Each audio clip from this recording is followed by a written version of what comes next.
ঘরে থাকা পুরাতন জারকে দারুণ একটা লুক দিতে চান, তাদের জন্য হচ্ছে আজকের ভিডিওটা।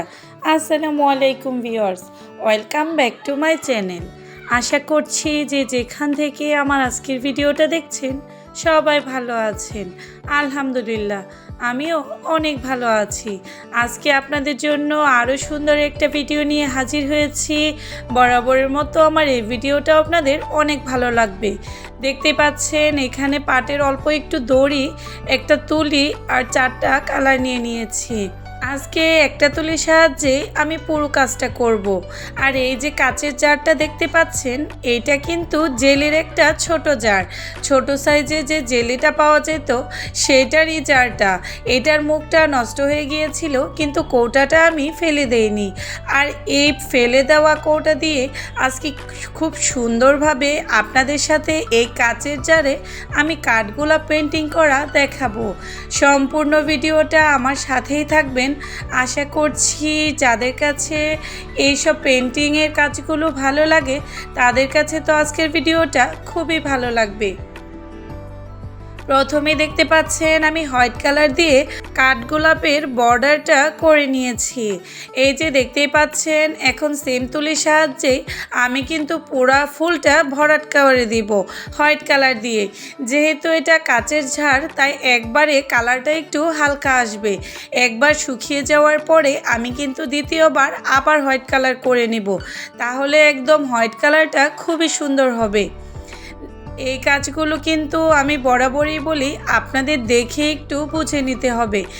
হ্যান্ড পেন্ট করা কিন্তু খুব একটা কঠিন কাজ নয়। যারা অল্প স্বল্প আঁকতে পারেন তারা প্রথমে নিজের কিছু কাজ করে অভ্যাস করবেন, দেখবেন আপনার হাতটা কত সুন্দর হয়ে গিয়েছে। আপনি অনায়াসে যে কোনো ডিজাইনই আপনি করে ফেলতে পারছেন। আমি পাতাটাও আগে হোয়াইট কালার দিয়ে একবার করে নিচ্ছি। শুকিয়ে যাওয়ার পর যখন গ্রিন কালারটা করব, তখন ওই কালারটা খুব সুন্দর সেট আপ হয়ে যাবে। আপনাদের কাছে এই পর্যায়ে এসে ছোট্ট একটা রিকোয়েস্ট, যদি আমার ভিডিওটা আপনাদের ভালো লাগে তাহলে অবশ্যই কিন্তু আমার চ্যানেলটাকে সাবস্ক্রাইব করে বেল আইকনটা বাজিয়ে দিবেন, যাতে করে আমি নতুন ভিডিও দেওয়ার সাথে সাথেই নোটিফিকেশানটা আপনাদের কাছে পৌঁছে যায়। ইতিমধ্যে যারা এই কাজটা করে ফেলেছেন তাদেরকে তো অসংখ্য অসংখ্য ধন্যবাদ। ছোট্ট একটা জারের মধ্যে কাঠগোলাপ পেন্টিং করে জানি এতটা বোঝানো খুব একটা সহজ নয়। তারপরে আমি আমার যেটুকু জ্ঞান আছে ওইটুকু দিয়েও চেষ্টা করি, যদি আমার ভিডিও থেকে আমার আপু ভাইয়ারা কিছু অন্তত শিখতে পারে সেটাই আমার কাজের সার্থকতা। আমি আগেও কিন্তু কাচের কাপ ফ্রিজে কাঠগোলাপ পেন্টিং করেছিলাম, আমার ওই ভিডিওটাও ডিলিট হয়ে গিয়েছে। আর কাঠগোলাপটা জানি অনেকেরই খুবই পছন্দ। আর এই ফুলটা এত সুন্দর, পেন্ট করার পর একদম দেখতে মনে হয় রিয়েল ফুলটাই ফুটে আছে।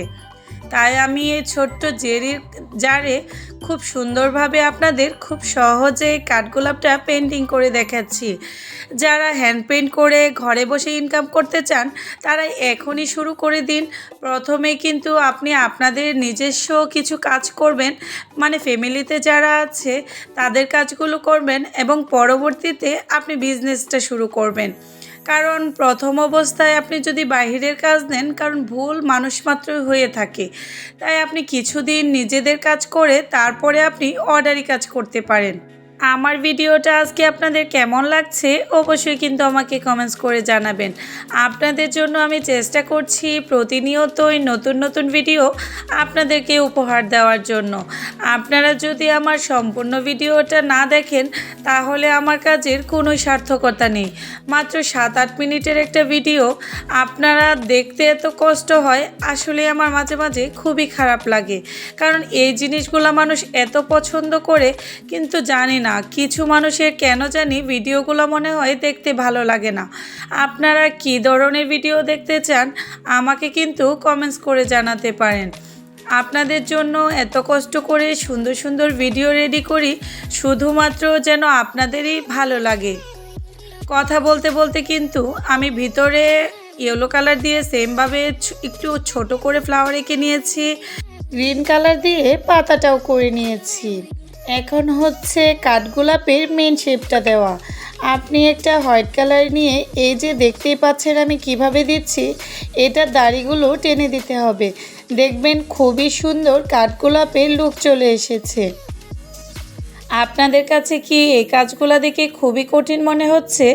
একবার চাইলে এরকম ঘরে ফেলে দেওয়া কাচের ঝাড়কে ট্রাই করে দেখতে পারেন, দেখবেন কত সহজ হয়ে গিয়েছে। কাঠগোলাপের মাঝখানে হালকা একটু ব্রাউন কালার থাকে, তাই এই যে আমি ব্রাউন কালার নিয়ে একটু মাঝখানে টেনে দিচ্ছি, আর একদম এখন কাঠগোলাপের ডিজাইনটা চলে এসেছে। ছোট একটা ভিডিওর মাধ্যমে এত কিছু বোঝানো কখনোই সম্ভব না, তারপরেও আমি আমার সবটা দিয়ে চেষ্টা করি এই ছোট্ট ছোট্ট ভিডিও আকারে আপনাদের সাথে খুব সহজ সহজ কিছু ডিজাইন তুলে ধরার জন্য। এখন দেখতেই পাচ্ছেন আমি ব্লু আর ইয়েলো কালার মিক্সড করে একটা গাঢ় গ্রিন কালার তৈরি করে নিয়েছি। আমার গাঢ় গ্রিন কালারটা শেষ হয়ে গিয়েছে। এখন আমি পাতার যে বর্ডারগুলো আছে সেম কালার দিয়ে বর্ডারগুলো করে মাঝখানের যে শাখাগুলো থাকে ওইগুলোও দিয়ে দিচ্ছি। আর এটা দেওয়ার পরে একদম পাতার শেপটা খুবই সুন্দর বোঝা যায়। আমি আগেও বলেছি যে আমি রাত্রে কাজগুলো করি, তাই মাঝে মাঝে লাইটিংয়ে একটু প্রবলেম হয়। তারপরে আমি আপনাদের বেস্টটা দেওয়ার চেষ্টা করি যাতে করে আপনারা এই ছোট্ট ভিডিওতে অন্তত কাজগুলো একটু হলেও শিখতে পারেন। এই যে আমার পেন্টিংয়ের কাজটা কিন্তু একদম কমপ্লিট। কাঠগোলাপগুলো কেমন লাগছে দেখতে অবশ্যই কিন্তু জানাবেন। এখন যে জারের উপরের অংশটা আছে ওইটাকে আরও সুন্দর একটু গর্জিয়াস লুক দেওয়ার জন্য আমি এই যে পাটে দড়ি নিয়ে নিয়েছি। এখন ফেভিকল আঠার সাহায্যে খুব সুন্দরভাবে উপরের অংশটুকু আমি জাস্ট পেঁচিয়ে নিব। দেখবেন এটার লুকটাই কেমন চেঞ্জ হয়ে গিয়েছে। তাই আপনিও ঘরে বসে এখনই তৈরি করতে পারেন এই ফেলে দেওয়া জেলের জার দিয়ে দারুণ একটা ডিআইওয়াই পেন্টিং, যেটা আপনার ঘরের সৌন্দর্যকে অনেক গুণ বাড়িয়ে দিবে। এই জিনিসগুলো কিন্তু আপনি অ্যাভেলেবল বাজারে কিনতে পারবেন না, কারণ এটার মধ্যে আছে আপনার হাতের ছোঁয়া আর ভালোবাসা। খুব সহজেই কিভাবে একটা সুন্দর জার তৈরি করে ফেললাম আজকের ভিডিওতে আমি সেটাই দেখাতে চেষ্টা করেছি। আপনারা চাইলে এটার ভিতরে ক্যান্ডেলও দিতে পারেন। এখন বাজারে খুব সুন্দর সুন্দর আর্টিফিশিয়াল ক্যান্ডেল পাওয়া যায়, ওইগুলো দিতে পারেন, অথবা ফেরি লাইট দিলেও এটা খুবই সুন্দর ডেকোরেশন হয়। আমার হাতের কাছে ছিল না তাই আমি আর দেখাতে পারিনি। এই যে দেখতেই পাচ্ছেন আমার কিউট জারটার ফাইনাল লুক কেমন হয়েছে সবাই কিন্তু কমেন্টস করে জানাবেন। আবার নতুন কোনো ভিডিও নিয়ে আপনাদের কাছে হাজির হব। সেই পর্যন্ত ভালো থাকবেন, আমার জন্য অনেক দোয়া করবেন। আল্লাহ হাফেজ, আসসালামু আলাইকুম।